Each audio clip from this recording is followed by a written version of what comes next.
আসসালামু আলাইকুম রহমতুল্লাহ বরকাত। আলহামদুলিল্লাহ রবিল আলমিন ওসলাত ওসালাম আলা আশরাফিল আম্বিয়া আল মুরসালিন নবীনা মোহাম্মদ ওয়ালা আলিহি ওয়াসহাবি আজমাইন ওবাদ। সম্মান দর্শকবৃন্দ, আমরা আলোচনা করছিলাম ইমাম আবু জাফর তাহাবী রহমতুল্লাহ রচিত বয়ান আ'তিকাদ আহলুস সুন্নাহ ওয়াল জামাআহ, আহলুস সুন্নাহ ওয়াল জামাআতের আকীদার বর্ণনা, এই কিতাবটির একটি অংশ নিয়ে। দর্শকবৃন্দ, এই আলোচনায় আমরা ইমাম তাহাবীর একটি ইবারতের কাছে এসে থেমেছিলাম, যেখানে তিনি বলেছিলেন, ওয়ান্না মুহাম্মাদান আবদুল মুস্তাফা ওয়া নবিয়ুহুল মুজতাবা ওয়া রাসূলুহুল মুরতাদা। মুহাম্মদ সাল্লাল্লাহু আলাইহি ওয়াসাল্লাম হচ্ছে আল্লাহর পছন্দনীয় বান্দা এবং তার প্রিয় নবী এবং তার সন্তোষজনক রাসূল। সেখানে আমরা এই ইবারতের ভাষ্যের ব্যাখ্যায় আমরা বলেছিলাম যে রাসূলুল্লাহ সাল্লাল্লাহু আলাইহি ওয়াসাল্লামের অনেক নিদর্শন রয়েছে, যে নিদর্শনগুলো প্রমাণ করে তিনি আল্লাহর পক্ষ থেকে নবী এবং রাসূল ছিলেন এবং আল্লাহ তাআলা তাকে আমাদের জন্য প্রেরণ করেছেন। সেই নিদর্শন কিছু আলোচনা করেছি। আমরা বলেছিলাম মৌলিকভাবে সেগুলোকে 7 ভাগে ভাগ করতে পারি। প্রথমত, যেগুলি পূর্ববর্তী কিতাবসমূহ এসেছে তার গুণাগুণ, সেগুলো আমরা পূর্ববর্তী কিতাব এখনও আছে, সেগুলো প্রমাণ করে যে তিনি, এবং সেগুলি আর কারোর সাথে খাপ খায় না, একমাত্র মুহাম্মদ সাল্লাল্লাহু আলাইহি ওয়াসাল্লামের সাথে খাপ খেয়ে যায়, সামঞ্জস্যপূর্ণ হয়। সেজন্য তিনি হচ্ছেন সেই প্রতীক্ষিত নবী এবং রাসূল, যার সুসংবাদ আগের নবী এবং রাসূলগণ দিয়েছেন। দ্বিতীয় যে প্রমাণ আমরা পেশ করি সেটা হচ্ছে যে নবী রাসূলগণের যেভাবে নিদর্শন ছিল, তেমনিভাবে আমাদের নবীর, তিনি তার জন্মের ঠিক পূর্বে কিছু ঘটনা ঘটেছে, যে ঘটনাগুলি প্রমাণ করে যে তিনি আল্লাহর পক্ষ থেকে প্রেরিত সেই নবী এবং সেই রাসূল, প্রতীক্ষিত রাসূল, এবং সেই যার সুসংবাদ প্রদানকৃত সেই রাসূল হচ্ছেন মুহাম্মদ সাল্লাল্লাহু আলাইহি ওয়াসাল্লাম।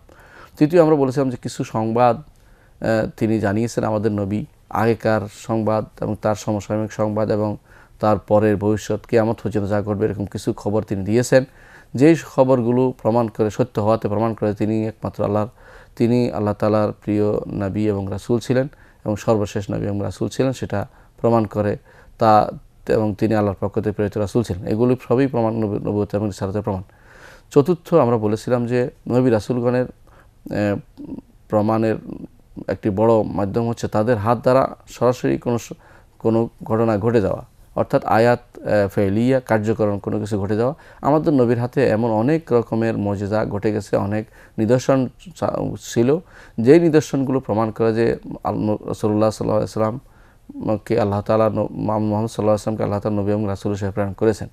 পঞ্চম, আমরা বলেছিলাম যে মাসলাকুন নূরি, মাসলাকুল ফারদি, ব্যক্তি, মাসলাকুল শাখসি, ব্যক্তি কেন্দ্রিক রাসূলের যে চরিত্র, তা প্রমাণ করে যে তিনি সত্যি সত্যি ভিন্নভাবে তৈরি, প্রস্তুতকৃত একজন মানুষ ছিলেন, যাকে আল্লাহ তাআলা নবুয়ত এবং রিসালাতের দায়িত্ব দেওয়ার জন্য সার্বিকভাবে তৈরি করেছেন।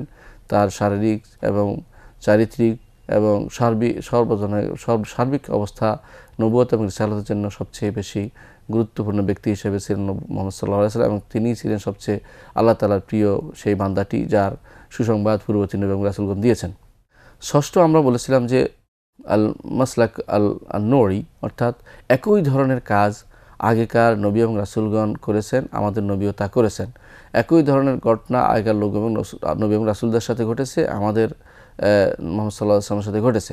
দুইটা প্রমাণ আমরা সেখানে দিয়েছিলাম, বলেছিলাম যে যেমনিভাবে আগেকার নবী এবং রাসূল, বিশেষ করে মুসা আলাইহিসসালামের কাছে ওহী নিয়ে এসেছেন জিবরিল, তেমনি আমাদের কাছেও জিবরিল, সে আমাদের নবী মুহাম্মদ সাল্লাল্লাহু আলাইহি ওয়াসাল্লামের কাছেও সেই জিবরিল ওহী নিয়ে এসেছেন। দ্বিতীয়ত, নাজাশির ঘটনা আমরা বলেছিলাম যে নাজাশির কাছে যখন রাসূলুল্লাহ সাল্লাল্লাহু আলাইহি ওয়াসাল্লামের কাছে নাজিলকৃত সূরা মারিয়াম পড়ে শোনানো হলো, তখন তিনি সেটা শুনে বললেন যে আমি সাক্ষ্য দিচ্ছি যে এইটা ওইটার মতোই যেটা মুসা আলাইহিস সালামের কাছে আল্লাহ তাআলা প্রেরণ করেছিলেন। তাহলে এরা সবাই সাক্ষ্য দিচ্ছে। সেখানেও ওয়ারাকা সাক্ষ্য দিচ্ছেন যে তিনি সাক্ষ্য দিলেন যে যেটা মুহাম্মদ সাল্লাল্লাহু আলাইহি ওয়াসাল্লামের কাছে আসছে এটা সেই ব্যক্তি, সেই নামুসেই, সেই সত্তাই যিনি মুসা আলাইহিস সালামের কাছে আসছে। এখানেও নাজাহ সাক্ষ্য দিলেন যে যেই বাণী তুমি আমাকে শোনালে জাফর বিন আবি তালেব, তার কিছু নয়, তা যে ওই বাণীর মতো যে বাণী আল্লাহ তাআলা মুসা আলাইহিস সালাতু ওয়াস সালামের কাছে নাজিল করেছেন। এই দুটি বিরাট প্রমাণ যে নবী রাসূলগণ একই ধরনের হয়ে থাকে। যেমনিভাবে রাসূলুল্লাহ সাল্লাল্লাহু আলাইহি ওয়াসাল্লাম নিজেও বলেছেন এই জন্য যে আল আম্বিয়া ও ইখওয়াতু আল্লাতিন, নবীরা হচ্ছে বৈপত্রীয় ভাই, দীনুহুম ওয়াহিদ, তাদের দিন একই, ওয়া শারাইহুম শাত্তা, তাদের শরীয়ত বিভিন্ন হতে পারে। এই হচ্ছে রাসূলুল্লাহ সাল্লাল্লাহু আলাইহি ওয়াসাল্লামের আরেকটি নবুয়তের প্রমাণ যে তিনি যে কাজগুলি করেছেন এই কাজগুলি আগেকার নবীরাও করেছে। তিনি যেগুলি দাওয়াত দিয়েছেন আগেকার নবীরাও সেই দাওয়াতই দিয়েছে। দাওয়াতের ক্ষেত্রে, মূল দাওয়াতের ক্ষেত্রে, অসুলের ক্ষেত্রে, দাওয়াতের অসুলের ক্ষেত্রে, তাবলীগের ক্ষেত্রে তাদের কোনো বেমিল ছিল না, বরং তাদের মধ্যে একটি মিল ছিল। এখন বলতে পারেন যে এরকম ঘটনা কি আছে যেটা দ্বারা পার্থক্য করা যাবে যে এক ধরনের না হওয়ার কারণে আমরা তাকে কোনো কিছুই মানে তাকে গ্রহণযোগ্য হিসেবে নেইনি, এরকম ঘটনা আছে কিনা? হ্যাঁ, এরকম একটি ঘটনা আমরা উল্লেখ করব। সেটা হচ্ছে যে নবী রাসূলগণ একই ধরনের হওয়াতে আমরা বুঝতে পারছি তাদের একই সিলসিলা, একই ধারাবাহিকতা রক্ষা করে আসছে এবং সর্বশেষ হচ্ছেন মুহাম্মদুর রাসূলুল্লাহ সাল্লাল্লাহু আলাইহি ওয়াসাল্লাম। এর বিপরীতে আমরা দেখতে পাই যখনই কেউ এই জাতীয় এই জাতীয় কেউ কোনো কিছু অলৌকিক কিছু ঘটিয়েছে, তখন তার চরিত্র দেখি যে তাদের চরিত্র, তাদের কথাবার্তা, তাদের আচার আচরণ, তাদের ব্যবহার, তারা যা যা বলে তার বিপরীত কর্মকাণ্ড চলে কি না ইত্যাদি যখন আমরা দেখি, তখন দেখব যে দাজ্জাল, সর্বশেষ দাজ্জাল আসবে। তাকে অনেক রকমের অলৌকিক সুযোগ দেয়া হবে মানুষকে ঈমান পরীক্ষা করার জন্য। যেমন সে কাউকে হত্যা করে তাকে আবার জীবিত করতেও পারবে, এবং আকাশকে বৃষ্টি নাজিল করতে বলবে, বৃষ্টি নাজিলও হবে, এবং জমিনকে বলবে যে ফসল ফলবেও। এই দেখে অনেকেই মনে করবে এত মুজিজা, এত বিরাট মাজেজা দেখালো, এত বড় ধরনের নিদর্শন দেখাচ্ছে, তো তাকে কি মানতে হবে ইত্যাদি ইত্যাদি। কিন্তু দেখুন, এক জায়গায় কিন্তু সে নিজে এইখান থেকে সে বোঝা যাবে যে সে সত্যবাদী নয়, দাজ্জাল। কারণ হচ্ছে সে তো শিরকের দাবি করবে। নবী রাসূল কখনো এই দাবি করেনি। নবী রাসূলগণ সবসময় নিজের নবুয়তের তাওহীদের দাবি করেছেন, আর এই লোক শিরকের প্রতি মানুষকে আহ্বান জানাবে দাজ্জাল। সে তাকে রব মানতে বলবে, আর রব মানার অর্থই হচ্ছে সে মিথ্যা কথা বলছে, সে এটা দিয়ে ফাঁকিবাজি করছে, সে যা দেখাচ্ছে কোনো ভেলকি হবে, অথবা তাকে ঈমানদারদের ঈমান পরীক্ষা করার জন্য আল্লাহর পক্ষ থেকে তাকে কিছুটা শক্তি দেওয়া হয়েছে। এটা প্রমাণ করবে যে সে মিথ্যাবাদী, কারণ সে অন্যান্য নবীদের সাথে নবীদের কর্মকাণ্ডের সাথে তার কর্মকাণ্ডের কোনো মিল থাকবে না। এই জন্য ইবনে তাইমিয়া রাহমাতুল্লাহ আলাইহি জন্য বলেন, আযমুল ফিতান ফিতনাতুদ দাজ্জাল আল কাদ্দাব, সবচেয়ে বড় ফিতনা হবে দাজ্জাল কাদ্দাব, মিথ্যাবাদী এবং মানুষকে বিভ্রান্তকারী দাজ্জালের ফিতনা। কারণ সমস্যা হচ্ছে সে উলুহিয়তের দাবি করবে, নিজে ইলাহ হওয়ার দাবি করবে, সাথে সাথে সে এমন কিছু জিনিস দেখাবে যা দেখলে মানুষ বিভ্রান্ত হতে পারে। কিন্তু এখানে সাথে সাথে একটা জিনিস মানুষ যদি খেয়াল করে যে এই যে সে দাবি করছে, এই দাবির ভিতরেই তার মিথ্যা লুকিয়ে আছে। কারণ হচ্ছে সে দাবি করছে ইলাহ হওয়ার, অথচ সে দাবি করছে একজন ইলাহ বা সে হচ্ছে মানুষের প্রভু, মানুষের রব, কিন্তু দেখা গেল যে সে ইলাহ নয়। কারণ হচ্ছে সে তো আওয়ার, সে তো এক কানা, সে তো তার চোখে দেখতে পায় না। আল্লাহু লাইসা বিআওয়ার, অথচ আল্লাহ তাআলা আওয়ার নয়। আমাদের নবী এই কথাটি বলে দিয়েছেন। আবার বলেছেন যে আমাদের নবী যে মাকতুবুম বাইনা আইনাইহি কাফির, তার দুই চোখের মাঝখানে কাফের শব্দটি লেখা আছে। এটা আল্লাহ তাআলার এই জন্য এটা লেখা থাকা সম্ভব নয়। ইয়াকরাহু কুল্লু মুমিন, যা প্রত্যেক মুমিন পড়তে পারবে। কারি গায়রু কারি, যে কারি লেখাপড়া জানুক আর না জানুক, কিন্তু দাজ্জালের চোখের দিকে তাকালে দুই চোখের মাঝখানে সে দেখতে পাবে লেখা আছে কাফের বা অস্বীকারী, সেটা স্পষ্টভাবে সে বুঝতে পারবে। তৃতীয় হচ্ছে যে আল্লাহ তাআলাকে কেউ মরার আগে দেখতে পাবে না, আর তাকে মানুষ দেখতে পাবে। এই তিনটি কারণ রাসূলুল্লাহ সাল্লাল্লাহু আলাইহি ওয়াসাল্লাম সহিহ হাদিসে বলে দিয়েছেন যে এই তিনটি কারণে তোমরা তাকে চিনতে পারো যে সে তোমাদের রব নয়, ইলাহ নয়। এই জন্য সে যতই কিছুই ভেলকি দেখাক, যত কিছু নিয়ে আসুক, সে মিথ্যাবাদী হিসেবে প্রমাণিত হবে। এই কথাটা আমরা এই জন্য উল্লেখ করলাম যে একই রকমের না হওয়াতে তাকে আমরা নবী রাসূলও মানলাম না, ইলাহও মানলাম না, কিছুই মানলাম, তাকে আমরা বললাম যে সে মিথ্যাবাদী। আগেকার প্রত্যেক নবী রাসূলদের মধ্যে কর্মকাণ্ডের মিল ছিল, যে তাদের মিলের সাথে মিলে আমাদের নবী মুহাম্মদ সাল্লাল্লাহু আলাইহি ওয়াসাল্লামের কর্মকাণ্ড মিল ছিল। তিনিও তাওহীদের প্রতি আহ্বান জানিয়েছেন, তিনিও রিসালাতের প্রতি আহ্বান জানিয়েছেন, তিনি আখিরাতের প্রতি আহ্বান জানিয়েছেন, এবং তিনি মানুষদেরকে হক, ইনসাফ, আদল, তাওহীদ এগুলোর প্রতি আহ্বান করেছেন। সাথে সাথে তিনি তাদেরকে শরীয়ত দিয়েছেন, ন্যায় ইনসাফের কথা বলেছেন, ইহসানের কথা বলেছেন। এই সবই প্রমাণ করে যে প্রত্যেকেই একই জায়গা থেকে তারা এসেছেন, অর্থাৎ এক আল্লাহই তাদেরকে প্রেরণ করেছেন। আগেকার নবী রাসূল যেভাবে প্রেরণ করেছেন আমাদের নবী মুহাম্মদ সাল্লাল্লাহু আলাইহি ওয়াসাল্লামকেও সেভাবে আল্লাহ তাআলাই প্রেরণ করেছেন। এ ছিল 6 ধরনের প্রমাণ আমরা পেশ করেছি। সপ্তম এবং বড় প্রমাণ হচ্ছে, যেই প্রমাণ কিয়ামত পর্যন্ত থাকবে এবং যেই প্রমাণের কোনো শেষ নেই, তা হচ্ছে আল কোরআন করিম। কোরআন করিম আমাদের নবীর জীবন্ত মুজিজা এবং জীবন্ত নিদর্শন, যেই নিদর্শনের চেয়ে বড় কোনো নিদর্শন হতে পারে না এবং সবচেয়ে বেশি ফায়দাপূর্ণ নিদর্শন এবং যার উপকারিতা সবচেয়ে বেশি এবং যেটা নবীর সত্যতার উপর সবচেয়ে বেশি প্রমাণবহ, সেটা হচ্ছে কোরআনে কারীম। কোরআনে কারীম এই জন্য আল্লাহ তাআলা বলেছেন ওয়াকালু লাউলা উনজিলা আলাইহি আয়াতুম মির রাব্বিহ, আর কাফেররা বলে যে তার উপর কেন নাজিল করা হয় না তার রবের পক্ষ থেকে বিভিন্ন নিদর্শন। কুল ইন্নামাল আয়াতু ইনদাল্লাহ ওয়া ইন্নামা আনা নাযীরুম মুবিন, বলুন নিদর্শন তো আল্লাহর কাছে, আমি তো তোমাদের জন্য সুস্পষ্ট ভীতি প্রদর্শনকারী। আওয়ালাম ইয়াকফিহিম, তাদের জন্য এটা যথেষ্ট নয়, আন্না আনজালনা আলাইকাল কিতাবা ইউতলা আলাইহিম, তাদের জন্য আমি একটি কিতাব নাজিল করেছি যা তাদের সামনে তেলাওয়াত করা হয়। ইন্না ফি যালিকা লারাহমাতান ওয়া যিকরা লিকাওমিন ইউমিনুন, এর মধ্যে রয়েছে রহমত এবং স্মরণিকা এমন কওমের জন্য যারা ঈমান আনে।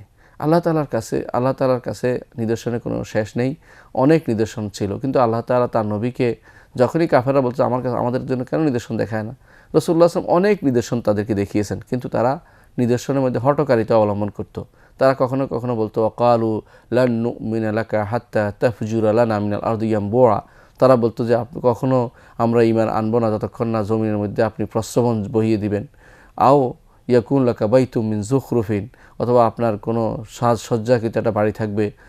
আও তারকা ফিস সামা, অথবা আকাশে উঠতে থাকবেন, উঠলেও হবে না। আও তারকা ফিস সামা ওয়ালান নুমিনা লিরুকিকা হাত্তা তুনাজ্জিলা আলাইনা কিতাবান নাকরাউ, উঠলেই আমরা মানব না, আবার এমনভাবে কিতাব নামাবেন যে দেখতেছি আমরা, এইভাবে তারা বলতো।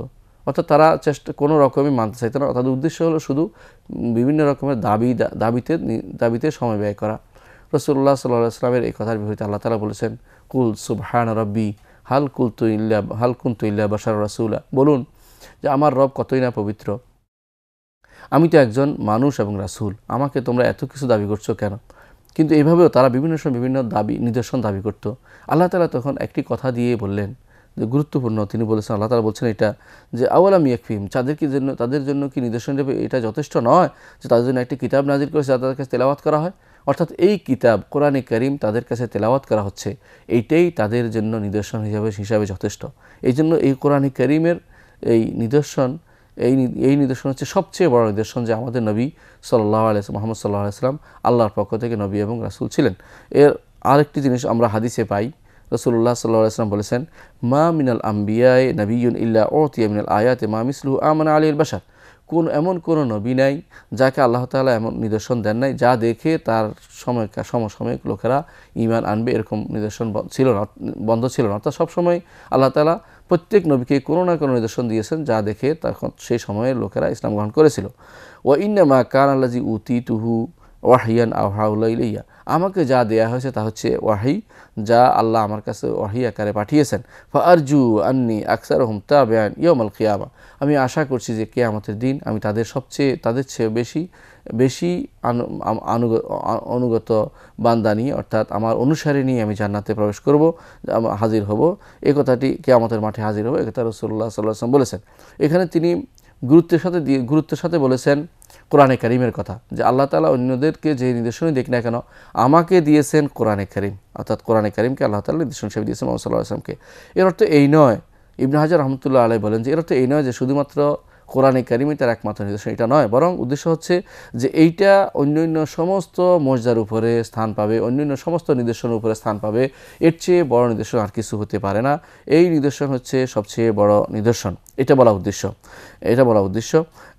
প্রত্যেক নবীকে অনেক নিদর্শন দিয়েছেন, কিন্তু আমার এই কোরআনে কারীমের মতো আর কোনো নিদর্শন তাদেরকে দেয়া হয়নি, কারণ প্রত্যেকেই সেই সময়ের লোকদের জন্য একটি চ্যালেঞ্জ ছিল, কিন্তু এই কোরআন সেই সময়ের এবং পরবর্তী লোকদের জন্য চ্যালেঞ্জ ছিল। সুতরাং বোঝা গেল যে বড় হিসাবে বলা হচ্ছে যে রাসূলুল্লাহ সাল্লাল্লাহু আলাইহি ওয়াসাল্লাম বলেছেন যে এই নিদর্শনটা সবচেয়ে বড়।